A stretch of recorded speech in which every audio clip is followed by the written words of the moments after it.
Okay, so hello and welcome to our video lecture for today. So this time we are going to have an influence line that is applied to a floor girder system. When we talk on floor girder system,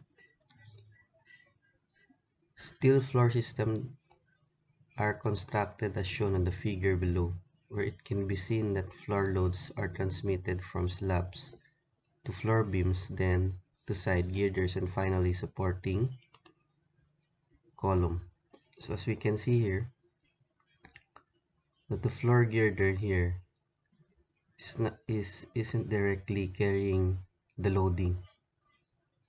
So the loading is originally carried by the slab, and then from the slab it will be transmitted to the floor beam, and the floor beam will transmit the loadings on the girder, and finally the girder will transmit all of the loadings to the column. Okay, so the main support here is the column. So basically we will just have to apply our procedures that was introduced in the influence line diagram on the beam, only that there will be a difference, slight difference on the shear.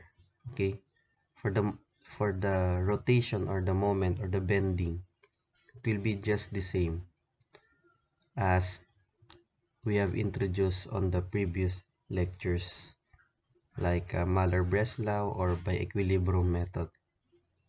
So of course we will just use the same principle on the shear, only difference is that I'll show you by and by. Okay, for the column and the reaction, it will be just the same. So the principle here, so as I've been saying,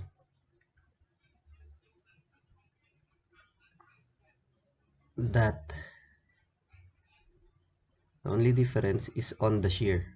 Okay, why is it that it is on the shear? So if this is our girder,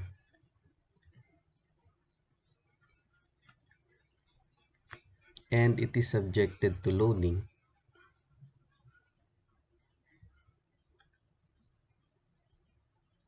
so this girder, say it is subjected to loading, this girder will directly carry this loading or any concentrated load. However, if this girder has to carry floor beams of the same spacing,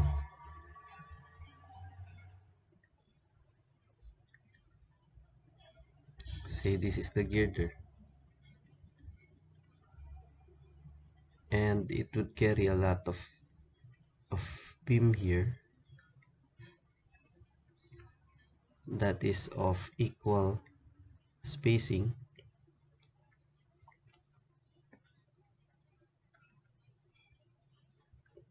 and the loading will be carried by the floor slab.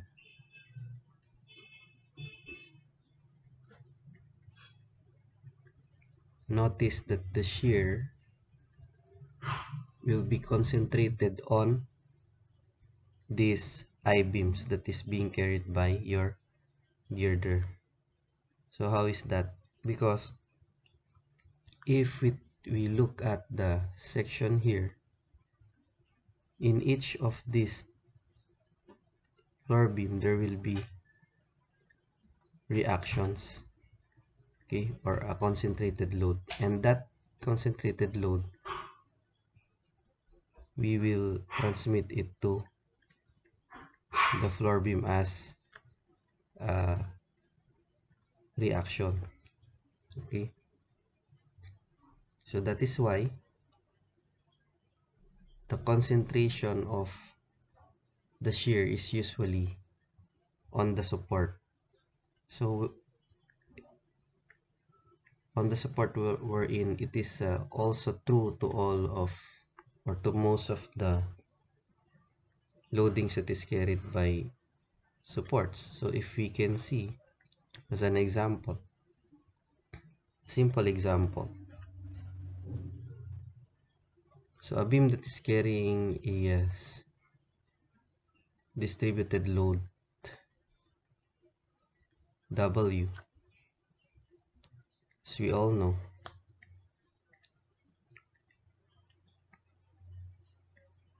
the shear diagram looks like this. And usually the maximum is located at its reaction. So meaning the maximum will be transmitted, or the maximum value of the shear is on the reaction itself. So imagine that this beam to beam is just like a series of reactions that is carrying the loadings. They are sharing all of the loadings, or they are carrying the loadings together. So meaning that the loadings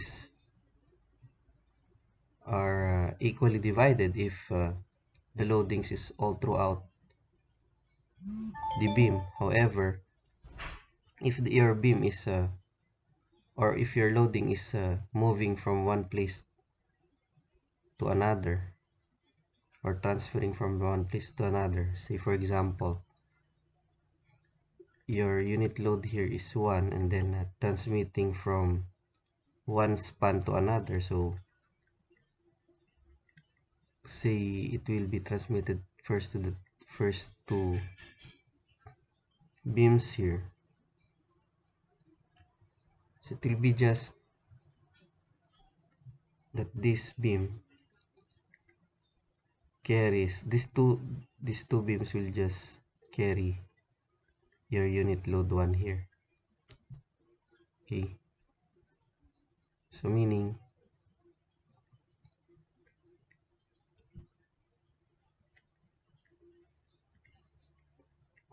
so the shear is like this.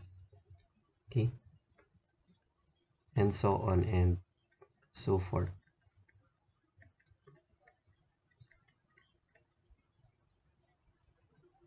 So if this one will be moving on this two, within these two I-beam here,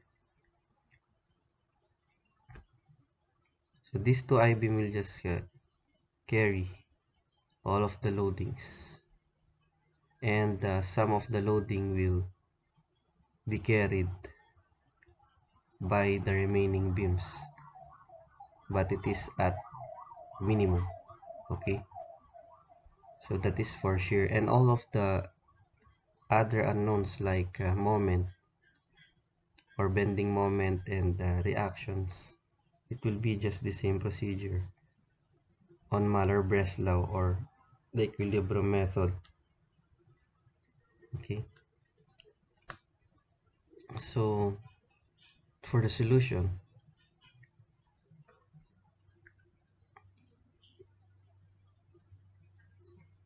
let's say we have here an example.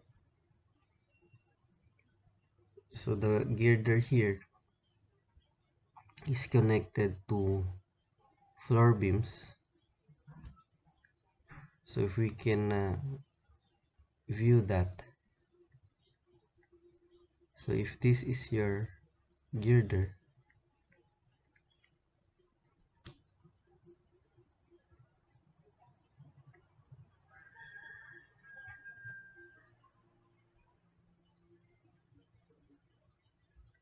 so if this is your girder, this girder carries beams along its side.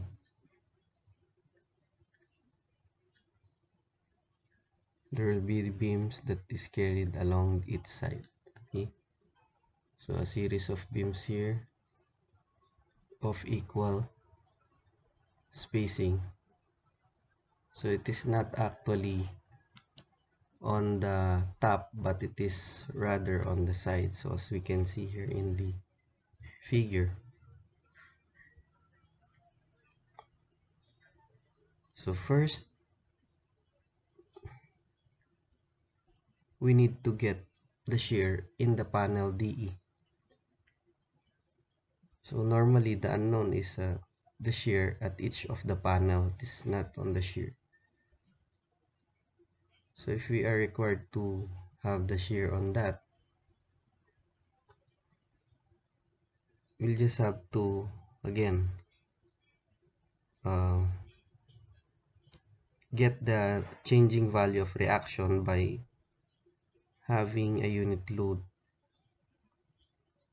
transferring from left to right.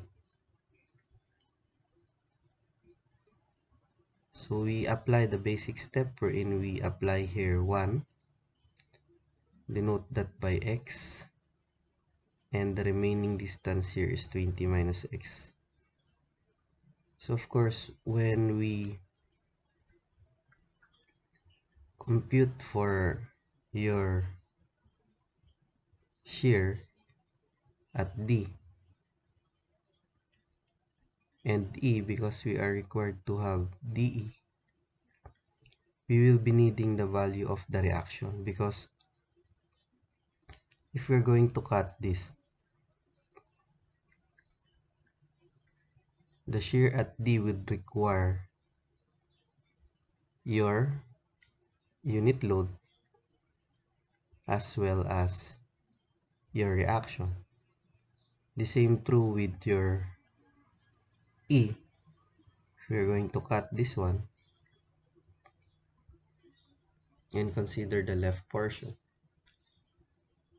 you will be needing again the unit load and your reaction, as long as your unit load is still within the left portion of your cut section. So we established that, okay, by taking moments at F. Okay, taking moments at F, we have here negative 1 times 20 minus x plus 20 times R1 is equal to 0. Therefore, your reaction at 1 is equal to 20 minus x all over 20.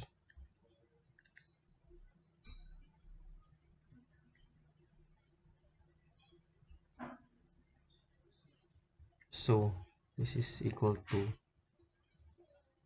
distributive property 1 minus x all over 20.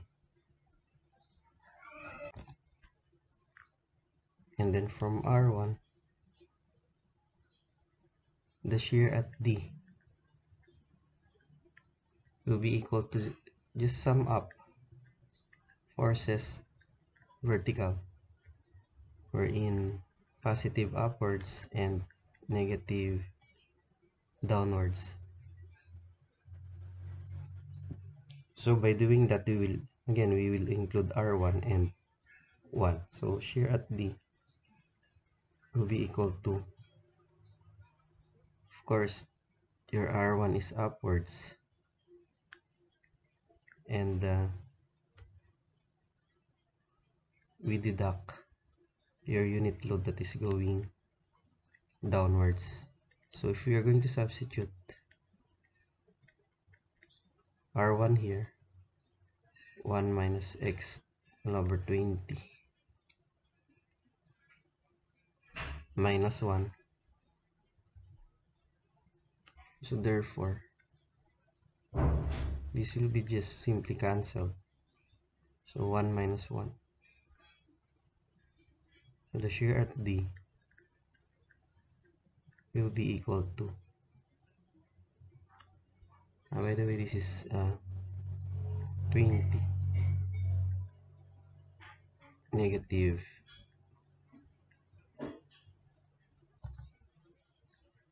all over 20. And by the way, this equation is only applicable at left of D. So the right of D will have different equation because one is no longer present at your equation here, or the unit load will not be included in your equation on right of D. So that is why we have shear at D is equal to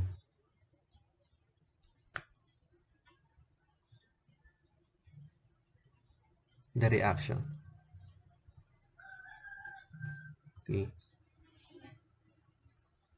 Negative RD, or R1, I should say. Negative R1. So as we can see here, 1 will move towards the right of D, so it will no longer be present on the left portion or the cut section. Therefore, the only shear here is R1 that is going upward. So that is R1. VD will be equal to R1. So if we are going to use this equation, so this is at right of D, we can now tabulate results wherein we just have to reflect the shear at D for X, for every value of X, say 0, 4, 8, 12, 16, and 20. So when X is 0, of course, shear at D is 0. And then when X is 4, so we can use this one, negative 4 all over 20 is negative 1/5. And if X is 8, that is negative 2 all over 5. When X is 12, negative 3 all over 5.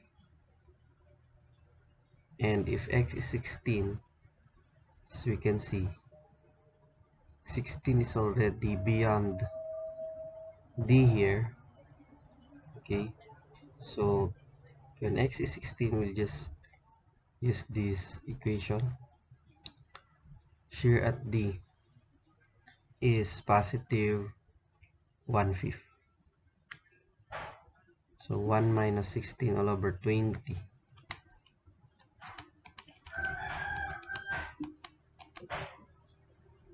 is positive 1/5.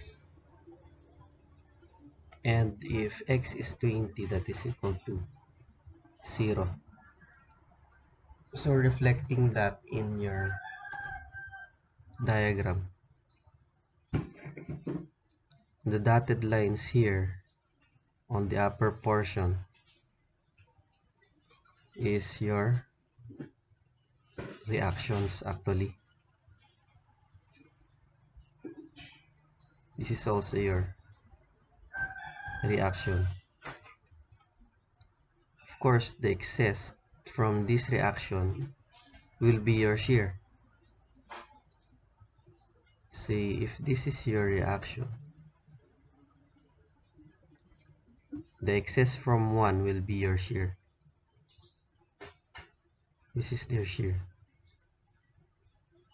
So basically that is a shear at D. Shear at D. So we do the same procedure in getting the shear, only that between D and E. Okay, so this is D and E.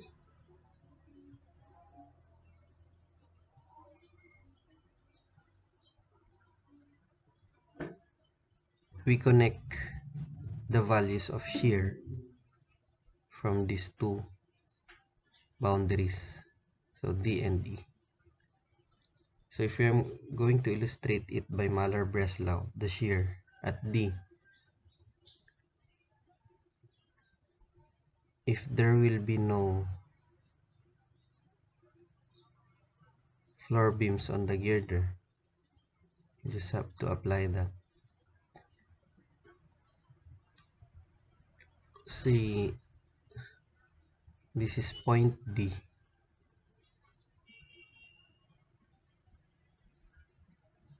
And point D is 12 meters, and this is 8 meters.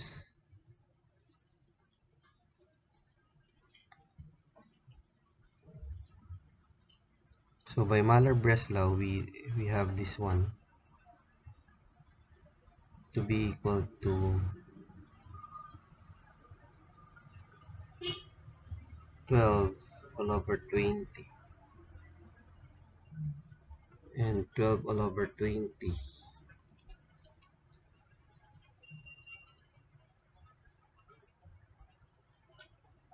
is equal to 3/5, and it is going downwards, it is negative 3/5. Okay, so this ordinate is negative 3/5, and of course this is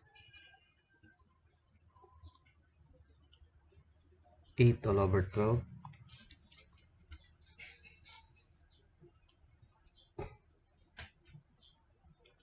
sorry, 8 all over 20, so this should be 8 all over 20,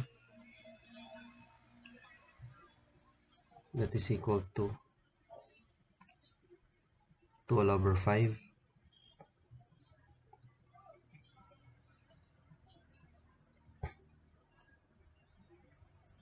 Now this will be our ILD for a normal beam without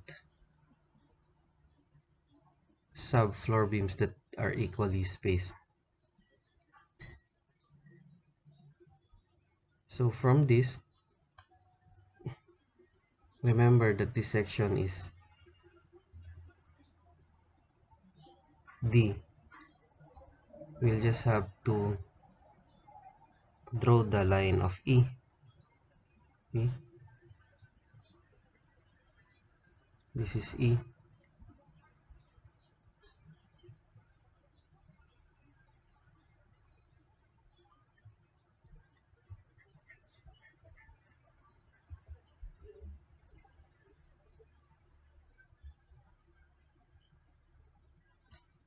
We need to get this ordinate. Okay,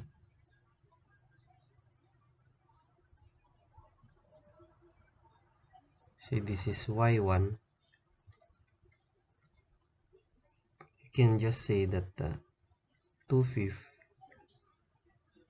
is to 8 as to Y1 is to 4.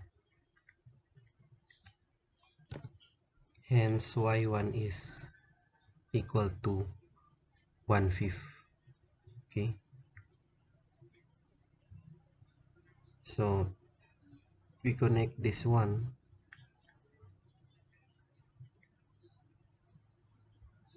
because as I have said, that the girder does not carry directly the loading, but rather it will be transmitted by your sub floor beam here. Okay, so imagine that this portion here is being carried by these two reactions, so therefore we'll just have to connect that one. And as we can see now, that the shear at panel DE will yield to this figure. Okay,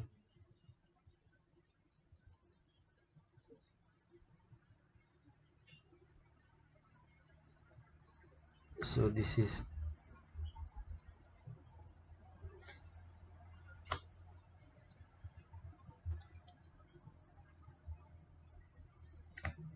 negative 3/5,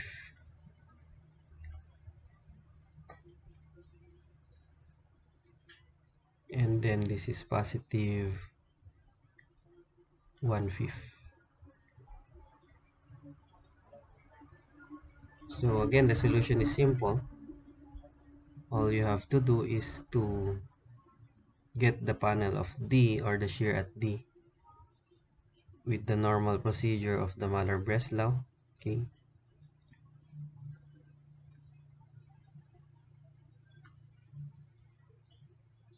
the shear at D, and just project that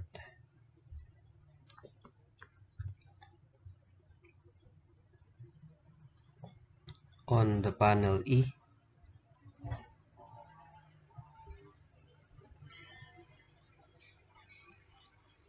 Okay, so remember this is equal to 1. So 3/5 and 1/5, 3/5 and 2/5 here.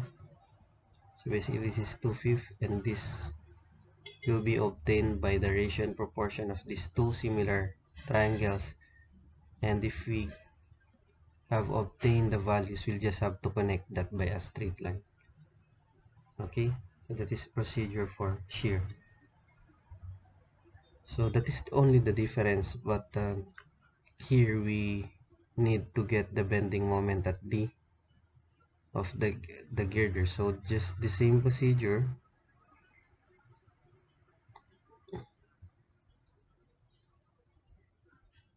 We use the Mahler-Breslau to determine the bending at D.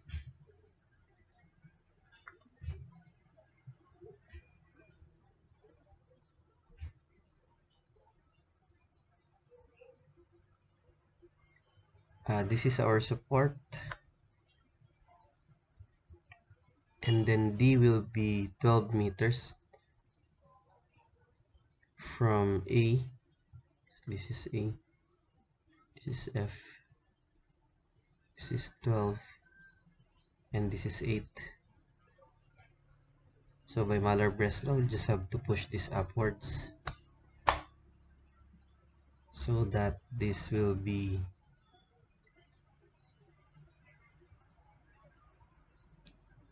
the movement.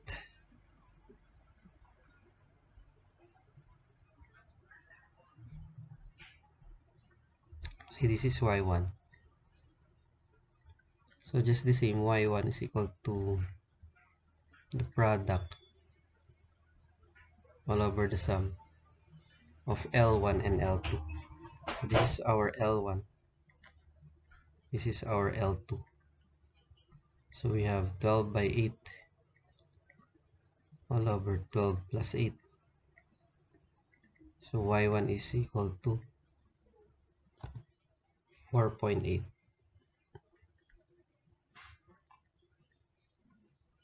Okay, so this is simply our moment at D. So if we intend to get the values of the ordinate per beam, see, this is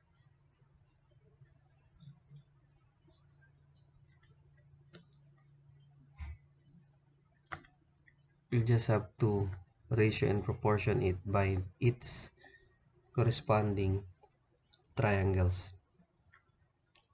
Say y1, y2, y3. So if we intend to have y1, just use this triangle and apply ratio and proportion. Okay, so that's it for this problem. So we proceed to another example. So let us consider this one. Draw the influence line for the shear in the panel CD and the bending moment at C of the girder with the floor system shown in figure. So again, we will be concerned on the shear at CD and the moment at C. So we shortcut the solution. Muller-Breslau here is applicable since C here is enclosed by two reactions. Say illustrating the beam, this is the reaction. So the reaction and C happened to be mid between these two reactions. So this is this is 8.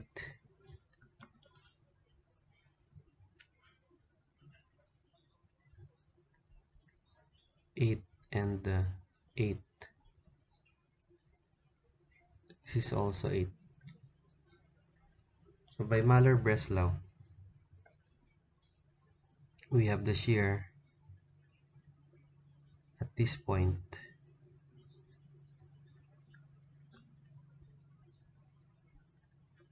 Say this value is equal to 8 all over 16.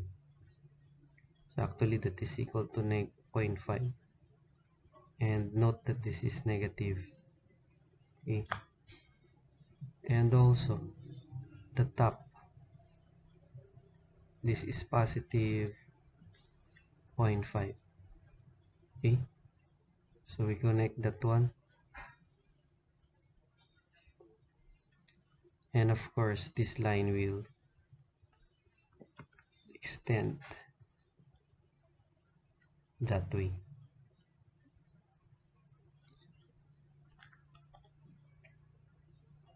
Straight line.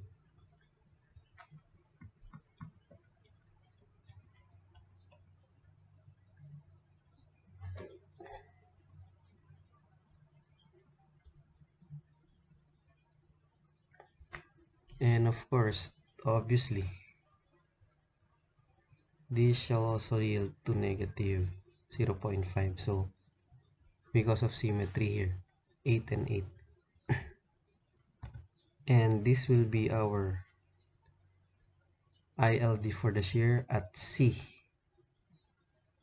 for a normal beam without carrying any of the floor beam here. So if we are concerned with panel CD, we just have to indicate here that this is C, and then the location of the adjacent beam is D. So therefore, we will be concerned with this value. Say this is y1, and y1 could be determined by your triangle here. So we can say that 0.5 is to 8 as to y1 is to 4. Okay, and obviously y1 is equal to 1/2 of 0.5, that is 0.25. Therefore this is 0.25, and we intend to connect that one. So this is now the points. Okay,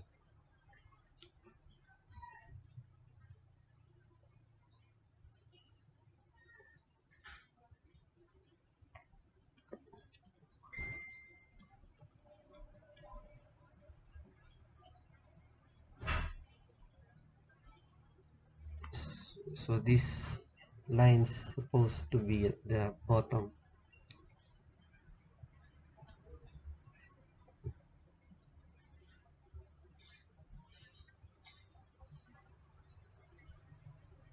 So this is the original Mahler-Breslau.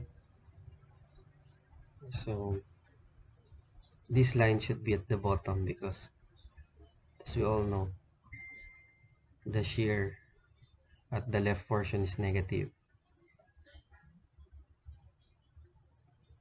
And then we get this y1. So we now connect that one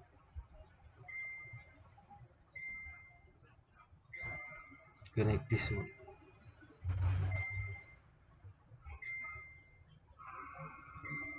Therefore, yielding to a figure like this.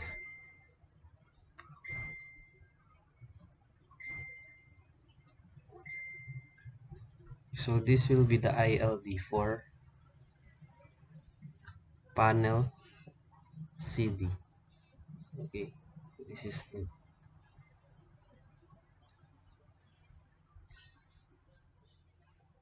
So this is also negative 0.25 by ratio and proportion. So this will be the shear ILD for the shear at panel CD. So for the moment at C, we use Mahler-Breslau. Say this is the beam. This is A. This is B. This is E. And this is point G. So C is between A and E. We move that upwards. And this will be our ILD or the influence line. See, this is Y1. Y1 is equal to product all over sum. And this is 8, 8. And this is also 8. So we have 8 by 8. 8 plus 8. Hence, this is equal to 4. And by symmetry, this is also equal to negative 4. So this will be the ILD for the moment at C. So again, there will be no difference in the procedure on a beam carrying normal loading without sub-beams in it. The only difference here, again, we would like to reiterate, the only difference is on the procedure of the ILD for the shear. And for the moment and the reaction will be just the same on your Mahler-Breslau procedure. Okay, so we consider another example here. So this time we can see an overhang on both sides of the beam. So we will be concerned with the shear on the panel CD and the moment at D. So it so happened that CD is enclosed by two reactions here. Therefore, we can apply the Mahler-Breslau and then get the value of the shear at D, connect it, and that will be our diagram, ILD diagram for the shear at member CD. So we have here the support. This is 4. Another support here. and this is 8. Your C here is this one, and your D, this is your E.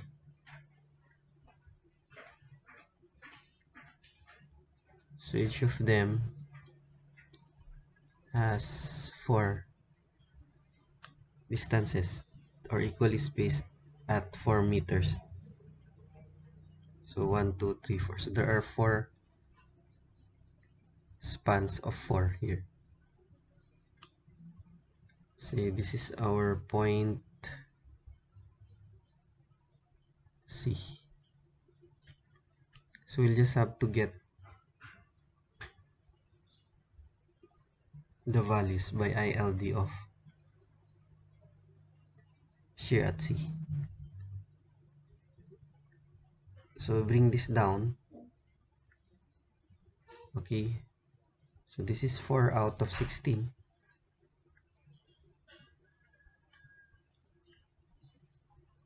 Or that is equal to 0.25.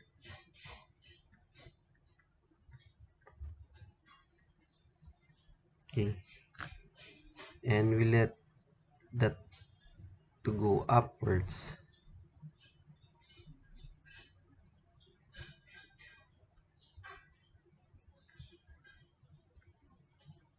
So this we'll consider this 3/4 here, that is equal to 12 all over 16. So this portion here, consider this 3, 4, 8, 12. So this is 12 all over the total distance enclosed by this 2 reaction, that is 16. So 12 over 16 is equal to 0.75. So we complete our diagram here. Okay, just connect this one, connect that one, passing through the reaction, and that.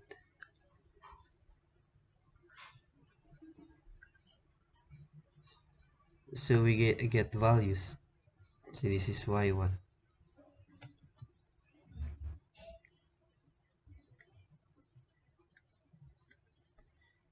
Y1 is to 8 variation proportion as 2.75 all over 12. Hence y1 is equal to 0.5, or is negative 0.5. Okay, so we now establish the shear at C. So we locate D here. So this is actually segment D, and get the value of the ordinate of D. See, this is y2. So variation proportion using this triangle, we have 0.75 is to 12 as to y2 is to 8. So therefore y2 is positive 0.5. Again, we connect both lines on segment CD. Okay. Therefore, our ILD for the shear, by the way, we forgot here that there will be reaction here, so it will be passing through this point.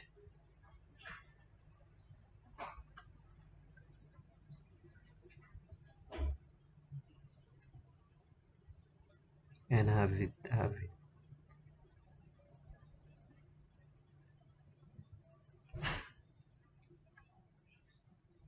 Say we need to get this ordinate. Say this is y3.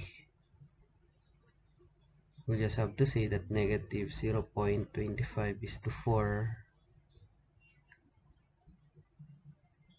as to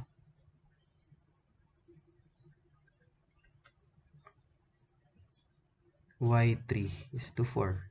So basically it will have the same value. So anyway, this is absolute. So y3 is 0.25. So finally, we trace the final figures here.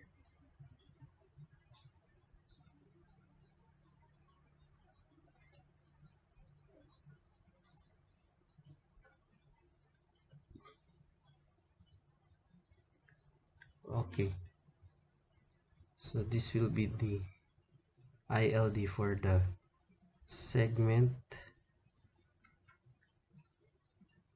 CD, which will yield to this figure. Okay, so as simple as that. Next, moment at D.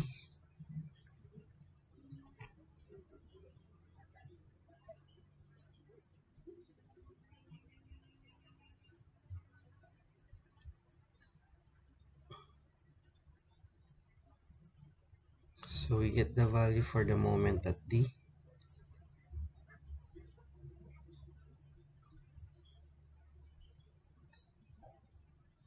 So this is the beam.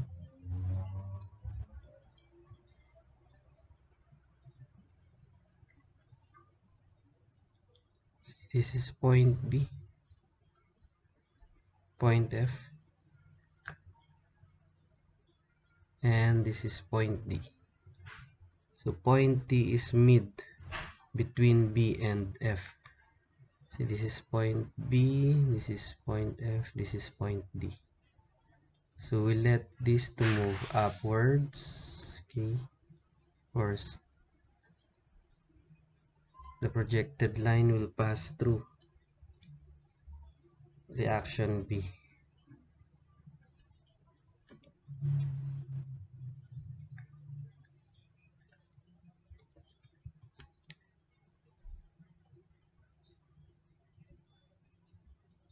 Okay,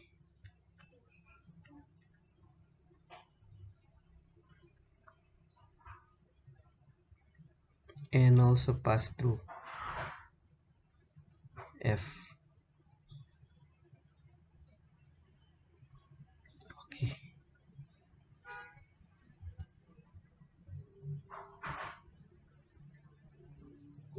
say this is Y1. This is 8. This is 4. And this is 8. So Y1 is equal to product all over sum. So 8 by 8. 8 plus 8. So we have 64 all over 16 is 4 actually. This is 4. This is 4. And by symmetry, this is negative 4. And obviously this is half. Therefore, this is also, this value will also be half. That is negative 2. Okay, so this will be the moment for the ILD for the moment at D. Okay, so that's it for this problem. So as a summary, when we have a floor girder system,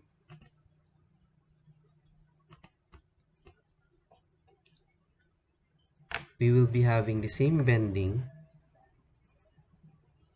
for the procedure of the Mahler-Breslau and the same reaction for this column. The only difference is the transmission of the shear, because shear will not be directly carried by the girder itself, but the floor beam will tend to have a concentrated load that will be transmitted on the floor girder. So the general procedure is that use the Mahler-Breslau on the first point of the segment, and then get the ordinate on the adjacent segment and connect that by lines, and finally that will be the ILD for that segment as we have illustrated on our solutions. So that's it. Stand by for the next video, and for the next video we will proceed to the influence line involving trusses.